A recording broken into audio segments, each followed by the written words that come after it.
la genèse de tout ça, ça date d'il y a combien d'années?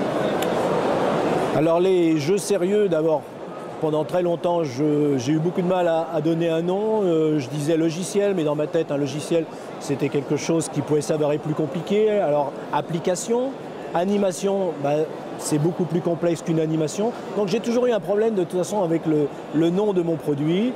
Et puis certains m'ont dit, après tout, ce sont des simulations.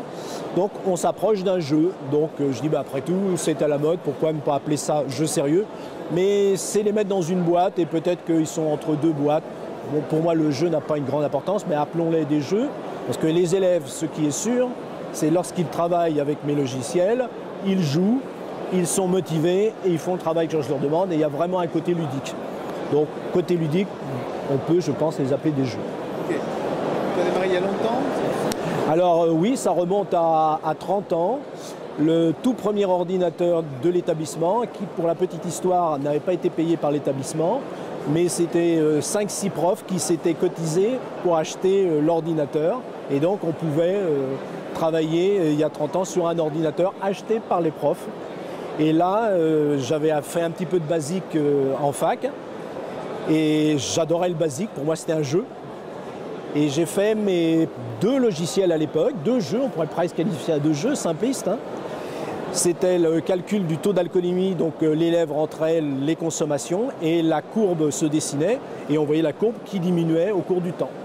Et j'en ai fait un autre à l'époque également sur la reproduction des drosophiles, ce sont les petites mouches à vinaigre et qui mutent facilement.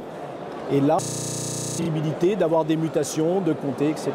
Alors à l'époque, je les ai utilisés, mon épouse qui est prof de SVT les a utilisés également, quelques collègues, mais c'est vrai que on a été peu à les utiliser, mais déjà j'avais repéré que les élèves, ça les motivait. Et j'ai un peu laissé tomber, je ne sais pas pourquoi j'ai laissé tomber ça. Je suis parti après plus sur des projets, des très gros projets. J'ai fait un site à la marée noire, j'ai étudié la pollution des plages avec plein de collègues, multimatières, et là je me suis vraiment éclaté dans ces projets. Et en 2002, en tant que prof de SVT, j'avais une expérience que les élèves adoraient faire, c'était avec des cloportes, ces petits crustacés que vous connaissez. On les mettait dans des boîtes à chaussures avec 2 compartiments, on éclairait un compartiment et les petits cloportes partaient dans l'eau. Il s'avère qu'il y a eu un texte qui est passé, il y a à peu près une 12-13 ans, qui interdisait ce type d'expérience qu'on appelle des préférendums. Et là, je me suis dit, mais tiens, si on le faisait en virtuel. Alors je connaissais un peu le logiciel Flash et j'ai décidé de faire ça en Flash. Et alors là, je me suis arraché les cheveux. J'ai réussi à bricoler en piquant à droite et à gauche des bouts d'aide, etc. Mais je me suis dit, non, c'est pas possible. J'avais adoré ça, mais c'est trop complexe. Et j'ai découvert en même temps un logiciel qui s'appelle Mediator, de la société Matchware, qui me permettait de faire ça sans programmer directement, qui était une interface. Et là, j'ai trouvé ça génial et du coup, j'ai basculé.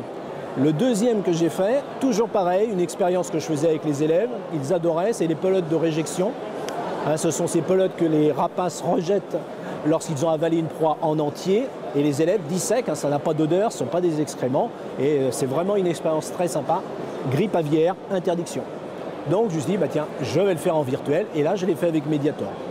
Voilà. Et puis alors après une deuxième, une troisième et donc progressivement j'en ai fait comme ça tout un paquet, je suis rendu à 70.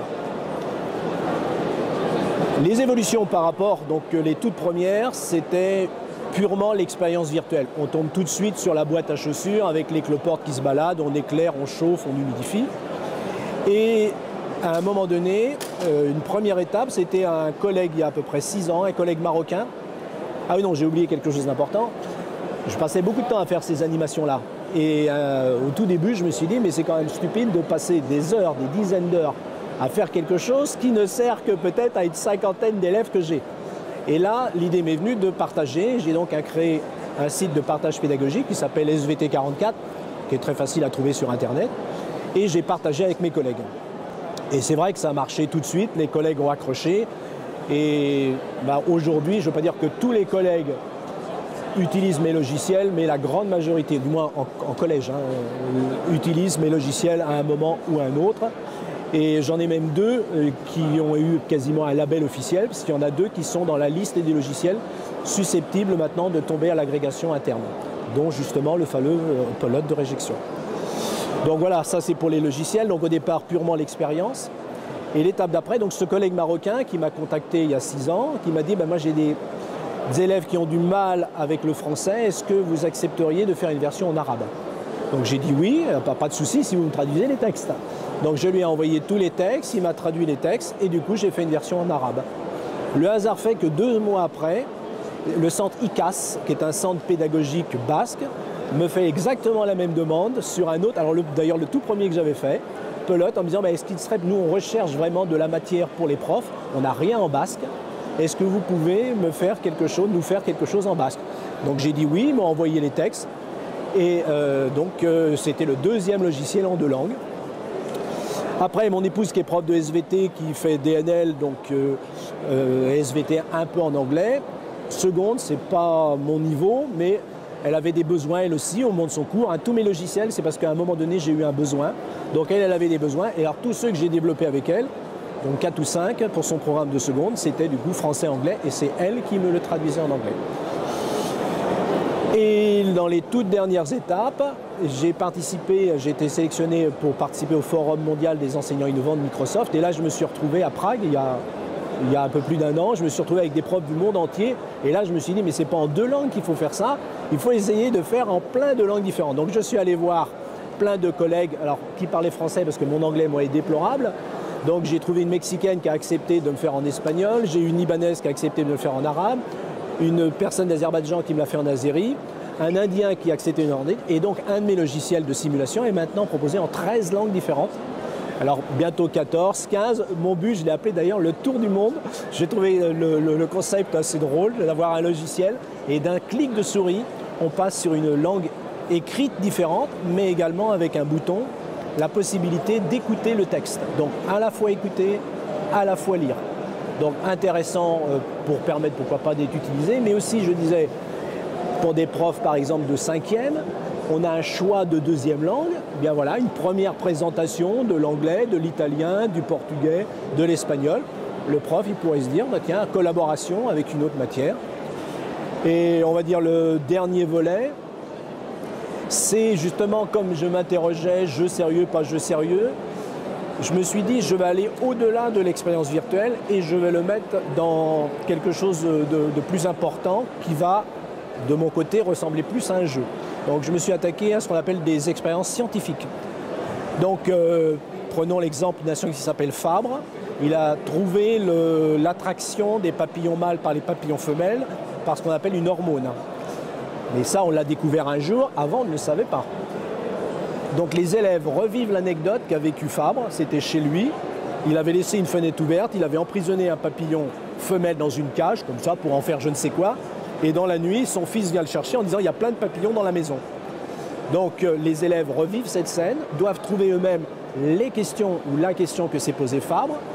Après, ils émettent des hypothèses, ils regardent avec mon logiciel si les hypothèses se tiennent, et ils arrivent à l'expérience. Alors s'ils ont la possibilité de lire des textes de Fabre, alors travail collaboratif avec des profs de français, ils retrouvent sur une échelle du temps avec d'autres scientifiques, donc pourquoi pas travailler avec un prof d'histoire.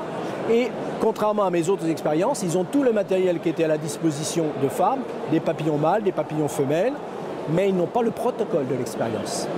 Et donc c'est à eux d'imaginer, et ils doivent réaliser 3-4 expériences réalisées par Fabre, en tirer les conclusions et finir à la fin par trouver ce qu'avait trouvé Fabre. Donc je l'ai fait avec l'attraction des papillons mâles et femelles. Je l'ai fait également avec un autre scientifique qui s'appelle l'abbé Spallanzani, qui lui s'est interrogé au rôle des spermatozoïdes. Et il a mis, alors c'est une chose assez connue parce que dans son expérience, il prenait des grenouilles mâles et il mettait une petite culotte aux grenouilles mâles, il les laissait aller sur les femelles, il récupérait les spermatozoïdes. Donc les élèves manipulent exactement comme s'ils faisaient avec les vraies grenouilles, mais avec toute la démarche, ils lisent des textes de Spallanzani, ils se retrouvent à l'époque, alors les textes sont des textes en français ancien, parce que là ça date de 300-400 ans, donc travail, alors pas obligatoire, le prof qui veut pas, il va se contenter des expériences. Et à la fin, alors c'est le côté ludique, moi il y en a quelques-uns qui on va dire qu'ils l'ont un peu reproché, moi je donnerai des arguments pour, c'est-à-dire que quand ils arrivent à tout faire sans aide, sans erreur, il y a une petite décoration, médaille d'or, médaille d'argent, médaille de bronze. J'ai dit qu'il n'y avait pas de protocole pour l'expérience, mais celui qui est planté, il faut quand même bien l'aider. Donc il va demander une aide, il va avoir le protocole, mais du coup, il ne pourra pas avoir la médaille d'or puisqu'il va perdre 1 ou 2 points. Alors, intérêt, pas intérêt de mettre une gradation, moi j'ai constaté avec mes élèves, il faut savoir que j'ai un établissement où les élèves, certains ont des difficultés, on va dire c'est pas des élèves, j'ai quelques élèves qui marchent bien, mais j'ai aussi beaucoup d'élèves en difficulté. Il est très difficile de leur faire refaire un travail. Il n'empêche que quand je les fais travailler là-dessus, je n'ai pas un mot à dire de la séance.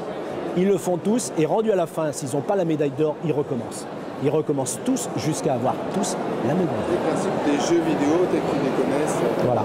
Alors il y en a qui disent bah oui, mais récompense. Bon, moi je suis pragmatique. Hein. À la fin, ils le refont. Et ça veut dire que si un élève a été capable de refaire tout le processus, hypothèse, expérience, sans aucune erreur, bah mon Dieu, que demander de plus, même si c'est sur une médaille en chocolat. Ok. Écoute, ça fait 11 minutes. 11 minutes.